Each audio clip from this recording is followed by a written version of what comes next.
오늘 우리에게 주신 하나님의 말씀은 요한복음 6장 1절부터 15절까지 말씀입니다. 함께 봉독하시겠습니다. 그 후에 예수께서 디베랴의 갈릴리 바다 건너편으로 가심에 큰 무리가 따르니 이는 병자들에게 행하시는 표적을 보았음이러라. 예수께서 산에 오르사 제자들과 함께 거기 앉으시니 마침 유대인의 명절인 유월절이 가까운지라. 예수께서 눈을 들어 큰 무리가 자기에게로 오는 것을 보시고 빌립에게 이르시되 우리가 어디서 떡을 사서 이 사람들을 먹이겠느냐 하시니 이렇게 말씀하심은 친히 어떻게 하실지를 아시고 빌립을 시험하고자 하심이라. 빌립이 대답하되 각 사람으로 조금씩 받게 할지라도 200데나리온의 떡이 부족하리이다. 제자 중 하나 곧 시몬 베드로의 형제 안드레가 예수께 여짜오되 여기 한 아이가 있어 보리떡 5개와 물고기 2마리를 가지고 있나이다. 그러나 그것이 이 많은 사람에게 얼마나 되겠사옵니까? 예수께서 이르시되 이 사람들로 앉게 하라 하시니 그곳에 잔디가 많은지라 사람들이 앉으니 수가 5,000명쯤 되더라. 예수께서 떡을 가져 축사하신 후에 앉아있는 자들에게 나누어 주시고 물고기도 그렇게 그들의 원대로 주시니라. 그들이 배부른 후에 예수께서 제자들에게 이르시되 남은 조각을 거두고 버리는 것이 없게 하라 하심으로 이에 거두니 보리떡 5개로 먹고 남은 조각이 12바구니에 찼더라. 그 사람들이 예수께서 행하신 이 표적을 보고 말하되 이는 참으로 세상에 오실 그 선지자라 하더라. 그러므로 예수께서 그들이 와서 자기를 억지로 붙들여 임금으로 삼으려는 줄 아시고 다시 혼자 산으로 떠나가시니라. 아멘. 아멘. 네, 정말 감사드립니다. 그 말씀 10절 넘어가면 멘붕이거든요. 네, 말씀 다 읽어주셔서 감사하고, 제가 이제 오늘 포함해서 4주간 이 청년부 말씀을 나눕니다. 반응이 묘하네요. 기대되시는 거죠? 박수. 이런 거 원하는 거 아니었어요. 당황스러운데 이런 거 원하는 거 아니었어요. 제가 우리 밀란 한인교회 오기 전에 교회 그리고 또 그전 교회에서 사실은 청년부를 섬겼어요. 그런데 뒤에서 이제 앉아서 보다가 옛날 생각이 났어요. 어떤 생각이 났냐면 청년부의 특징이 있거든요. 앞자리에 사람이 없어요. 다 뒷자리에. 근데 저 알거든요. 뒤에서 열심히 찬양하시고 열심히 설교 메모하시는 거 저 알아요. 옛날 생각이 막 나는 거예요. 청년부 이렇게 예배드리면 앞에는 확 비어 있는데 뒤에는 꽉 차 있어요. 그리고 2층인 교회는 1층에 사람이 없어요. 2층에 꽉 차 있어요. 옛날 생각이 나면서 그냥 참 마음이 또 이렇게 몽글몽글해지는 뭐 그런 느낌이 좀 들었어요. 네. 근데 또 보니까 우리는 또 앞에 다 이렇게 앉아 계신 분들이 있으시고 또 예전에도 청년부 보면 집사님들이 이렇게 몇몇 분들이 또 예배 드리시는 분들이 계셨는데 우리도 또 이렇게 있고 그래서 옛날 생각이 막 이렇게 밀려오더라고요. 네. 여러분 옆에 분들 그리고 앞뒤 분들과 우리 이렇게 한번 인사해 봅시다. 멋이 중원디 한번 인사해 보세요. 멋이 중원디. 요 말에 전문인 분들이 그쵸? 그 지역에 사시는 분들 몇 분 보이셔요? 오늘 저희가 말씀을 이렇게 나누면서 중간중간 이 물음을 하면서 말씀 속에 담긴 하나님의 마음을 깨닫고자 합니다. 깨닫고자 해요. 오늘 말씀은 오병이어 사건입니다. 여러분 오병이어 하면 식사 696입니다. 무슨 말일까? 제가 신학대학원 입시를 할 때 출처 기억 장치예요. 신학대학원 입학시험에 이 말씀은 어디에 있나요? 어느 복음서 몇 장에 기록되어 있나요? 이런 문제들이 엄청 많이 나와요. 그래서 오병이어 뭐예요? 밥 먹는 사건이잖아요. 그래서 식사 696. 마태복음 해주셔야죠. 마태복음 14장, 마가복음 식사 696, 누가복음 9장, 요한복음 그리고 6장. 이렇게 오병이어 사건은 모든 복음서에 다 기록되어 있습니다. 여러분 혹시나 이제 얘기를 하시면서 사람들하고 오병이어 사건이 이렇게 딱 나오면 살짝 이렇게 흘리세요. 아, 오병이어 식사육구류 14장 6장 9장 6장이잖아. 그럼 이제 여러분들 이제 성경 뽕이 이렇게 올라가는 거예요. 2cm 정도. 다시 내릴게요. 오병이어 사건 여러분들이 잘 아시는 사건이지만 제가 간략하게 스토리를 말씀드리겠습니다. 이 당시 예수님 주변에는 많은 사람들이 있었습니다. 그 이유가 2절에 등장하죠. 뿅. 네. 좀 잘렸네. 근데 뭐 타이밍은 아주 기가 막혔어요. 큰 무리가 따르니 이는 병자들에게 행하시는 표적을 보았음이리라. 밖에 읽었죠. 네. 많은 사람들이 예수님의 능력을 보고 예수님을 따라다닙니다. 오늘 예수님께서 제자들과 산 위에 오르셨는데요. 이곳에서도 많은 이들이 예수님 곁에 있었습니다.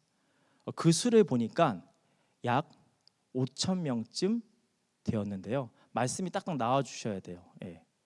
그냥 한 게 아니에요. 제가 다 5천 명쯤 되더라. 이렇게 5천 명쯤 있었다고 합니다. 많은 사람들이 있었던 것이죠. 그런데 이곳에 이슈가 생깁니다. 식사를 해야 되는데 먹을 게 없는 거예요. 여러분, 먹는 거는 굉장히 큰 문제죠. 그렇죠? 저도 먹을 거 이렇게 배고프면 와 예민해져요. 아무것도 못 해요. 그런데 또 먹을 거 없으면 멘붕 오잖아요. 그렇죠? 다들 그런 경험 있으시죠? 지금 이런 상황이라는 거예요. 이때 한 아이가 예수님께 보리떡 5개, 물고기 2마리를 가지고 이렇게 나옵니다. 여러분, 이걸로 5천 명 먹일 수 있어요, 없어요? 택도 없죠. 택도 없어요. 그런데 예수님께서 물고기와 떡과 보리떡과 물고기를 드시고 감사 기도를 하신 후 무리들에게 떡과 물고기를 나누어 주십니다. 심지어 모든 사람들이 배불리 먹고 이 떡과 물고기가 남았대요. 기적이 일어난 것이죠. 그런데 여러분, 우리는 여기서 한 가지 의문점이 생깁니다. 떡과 물고기의 제조 과정이 없습니다. 11절에 보면 이렇게 기록되어 있죠. 예수께서 떡을 가져 축사하신 후에 앉아있는 자들에게 나눠주시고 물고기도 그렇게 그들의 원대로 주시니라. 예수님께서 떡을 들어서 감사기도 하시고 나누어 주신다. 물고기를 드시고 감사기도 하시고 나누어 주신다. 감사기도와 나누어 주심 사이에 과정이 기록되어 있지 않습니다. 이 과정을 어떻게 봐야 할까요? 2가지 주장이 있습니다. 첫 번째는 이 보수적인 신학교의 주장인데요. 예수님께서 감사기도 하실 때 순간적으로 떡과 물고기의 양이 많아졌다는 것입니다. 예수님의 물리적인 기적을 주장하는 것이죠. 2번째 주장은 진보적인 신학교의 주장이에요.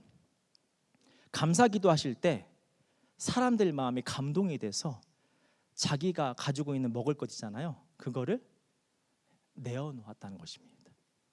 예수님의 내면적 기적을 주장하는 것이죠. 왜 우리도 뭐 그런 거 있잖아요. 어디 갈 때 먹을 거 조금 이렇게 챙겨서 가잖아요. 안 그러세요? 이렇게 조금 이렇게 뭐 이렇게 하잖아요. 제 아내 보니까 뭐 근처 나가도 항상 뭐 주머니를 이렇게 갖고 나와요. 그래서 뭐야? 간식 이렇게 챙겨 나왔는데 예수님께서 마음에 감동을 주셔서 그 자리에 있는 모든 사람들이 자신이 가지고 있었던 먹을 것을 예수님께 내어놓았다는 것입니다. 그리고 최근에 제가 또 자료를 찾아보니까요, 한 가지 주장을 또 발견했습니다. 오병이어 사건은 성찬식의 기적이 있었다는 것입니다. 우리 교회는 성찬식을 할 때 토큰, 동그란 과자를 예수님의 살로 여기면서 성찬식을 하잖아요. 그런데 다른 교회는 큰 빵 있죠. 큰 빵을 하나 가지고 이렇게 빵을 조금씩 떼주면서 그것이 예수님의 살이라고 여기면서 성찬식을 하는 모습도 있습니다. 이처럼 예수님께서 감사 기도를 하시고 사람들에게 떡과 물고기를 나누어 주실 때 사람들의 마음에 하나님의 임재와 사랑이 넘쳐났다는 것입니다. 영혼의 충만함이 모든 무리들 가운데 있었다는 것이죠.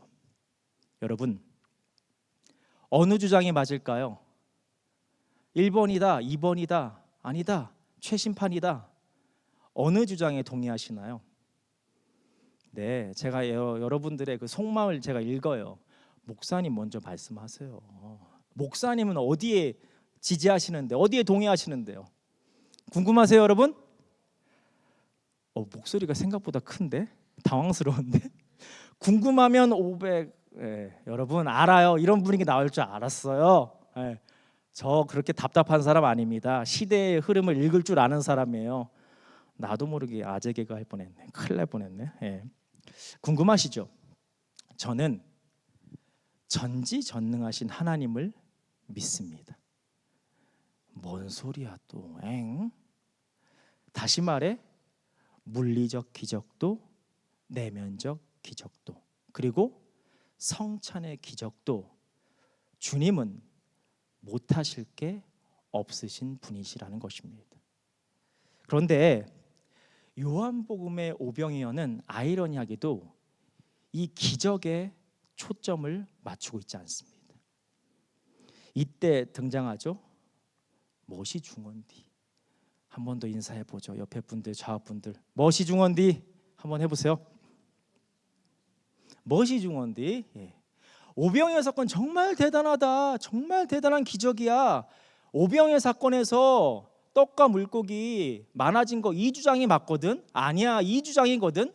이런 기적에 집중하고 있지 않다는 것입니다. 그럼 요한복음의 오병이어는 무엇을 향하고 있을까요? 여러분 기억하시나요?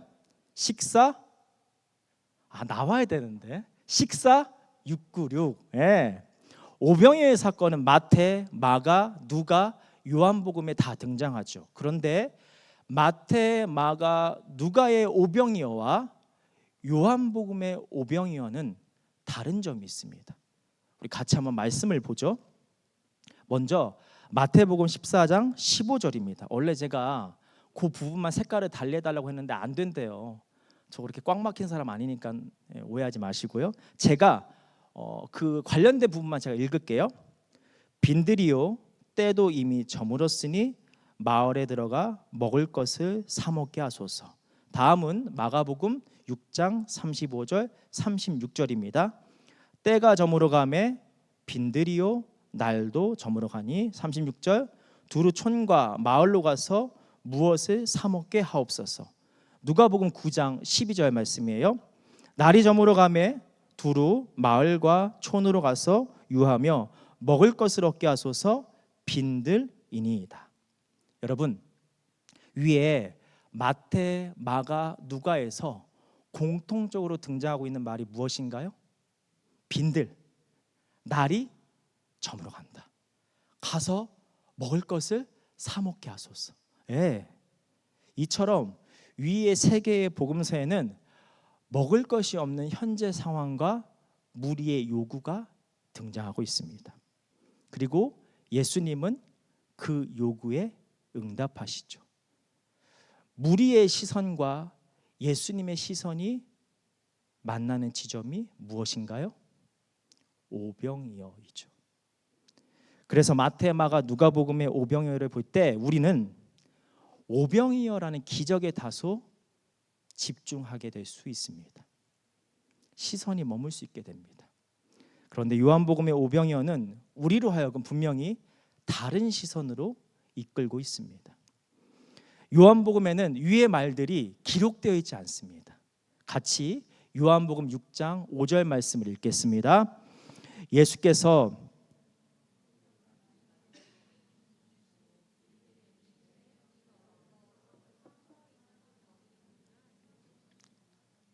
예수님은 다가오는 무리를 보시고 떡을 어디서 구할지를 빌립에게 물으십니다. 그리고 이후에 한 아이가 나와서 이 떡과 물고기를 드리면 거기에 그 물고기와 떡을 놓고 감사기도를 하시고 먹을 것을 나누어 주십니다. 이처럼 요한복음에서는 무리의 상황과 요구가 등장하지 않습니다. 게다가 마태, 마가, 누가복음에서는 예수님께서 이 감사기도 하신 후에 먹을 것을 제자들에게 주시고 제자들이 사람들에게 나누어 주게 하십니다. 그런데 요한복음은 예수님이 직접 사람들에게 나누어 주십니다. 같이 한번 볼까요? 마태복음 14장 19절입니다.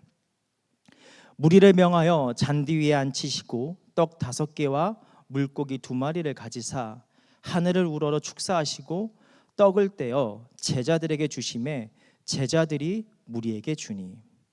마가복음과 누가복음도 보겠습니다. 뒷부분만 보겠습니다. 마가복음 6장 41절 뒷부분. 떡을 떼어 제자들에게 주어 사람들에게 나누어 주게 하시고, 누가복음 9장 16절 뒷부분. 떼어 제자들에게 주어 무리에게 나누어 주게 하시니. 이제 우리 요한복음을 같이 한번 보겠습니다. 요한복음 6장 11절 말씀은 우리 다 같이 읽겠습니다.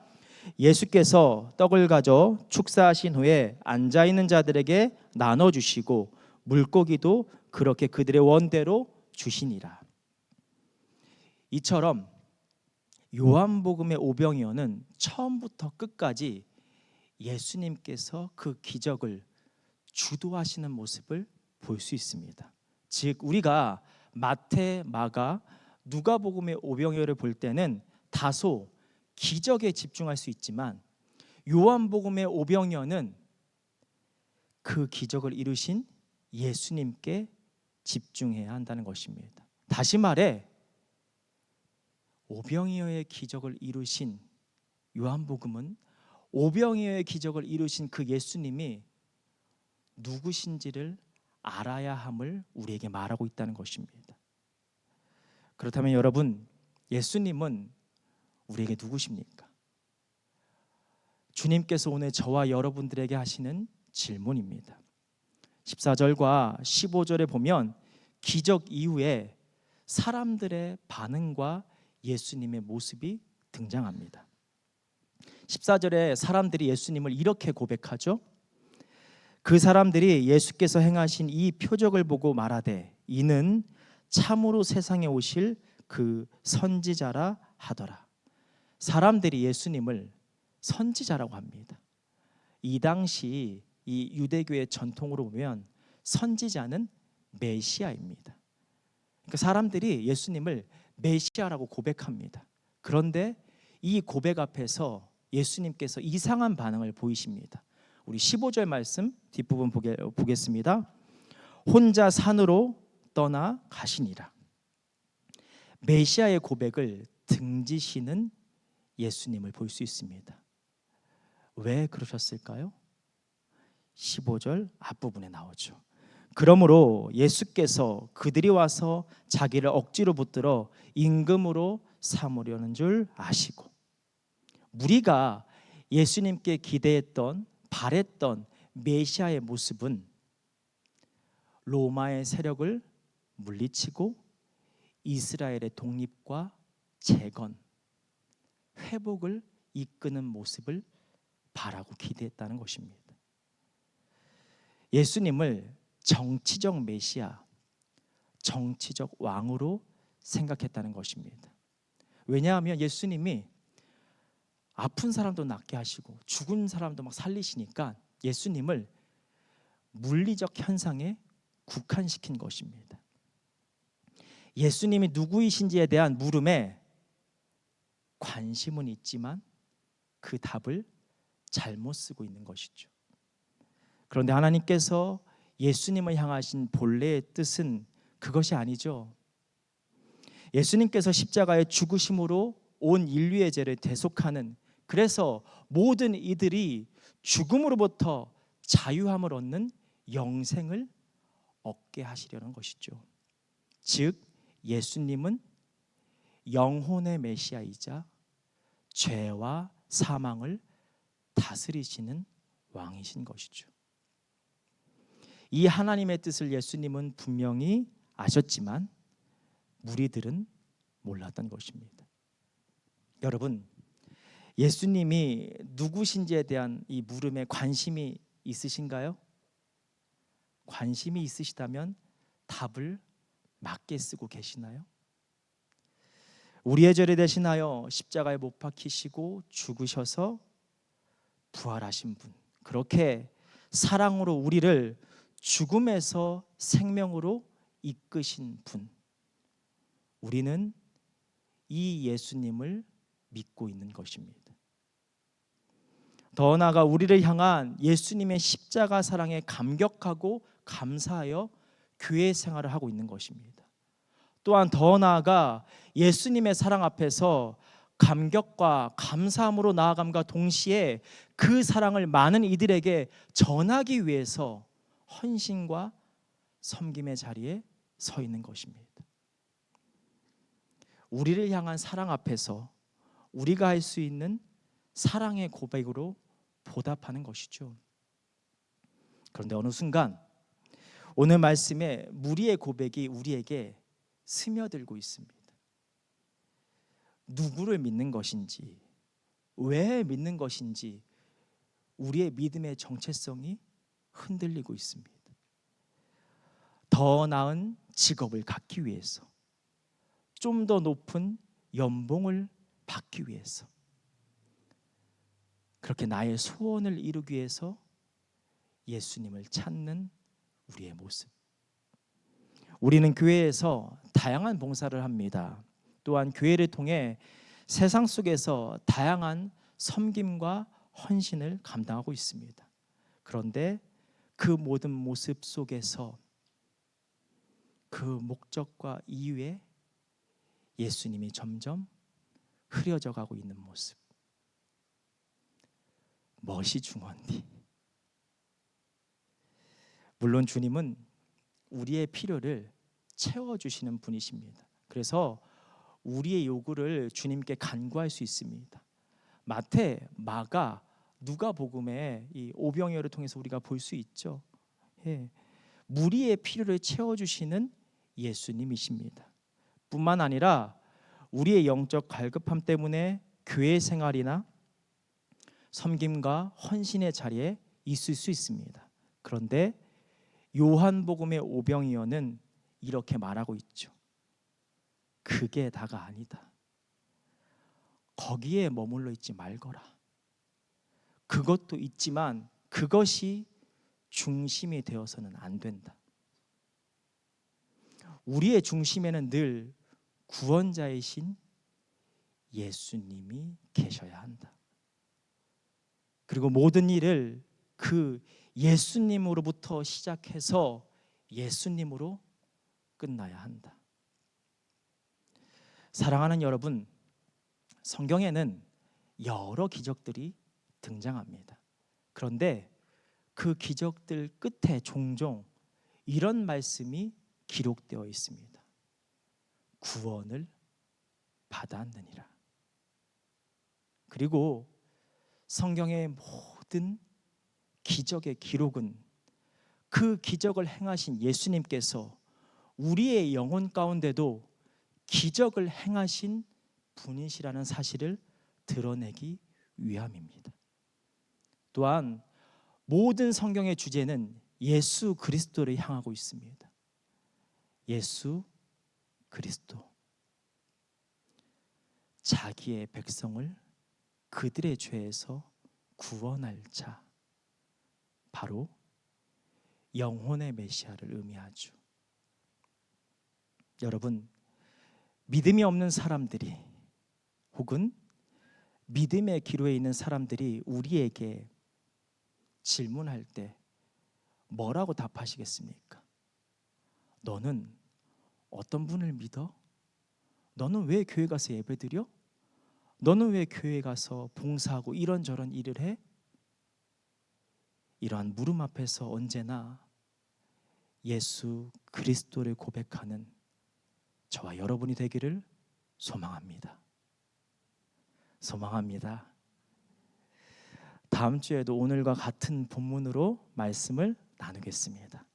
다음 주 말씀의 제목은 멋이 중헌디 두에, 기대하시라. To be continue. 기도하겠습니다. 사랑의 하나님, 우리 청년들과 함께 말씀을 나누었습니다. 주님, 우리 청년들의 삶은 모든 것들이 만들어지고 세워지는 과정 가운데 있습니다. 그래서 때때로 많이 흔들리기도 합니다. 그런데 그 흔들림이 예수님의 흔들림이 되지 않게 하여 주옵소서. 예수님을 향한 믿음의 고백에 흔들림이 없게 하여 주옵소서. 모든 것들이 예수님 안에서 세워지는 역사가 있게 하여 주옵소서. 때때로 우리의 상황과 우리의 마음은 흔들릴 수 있지만 예수님의 그 살아계심, 예수님의 그 십자가에 대한 믿음의 고백은 꺾이지 않게 하여 주옵소서.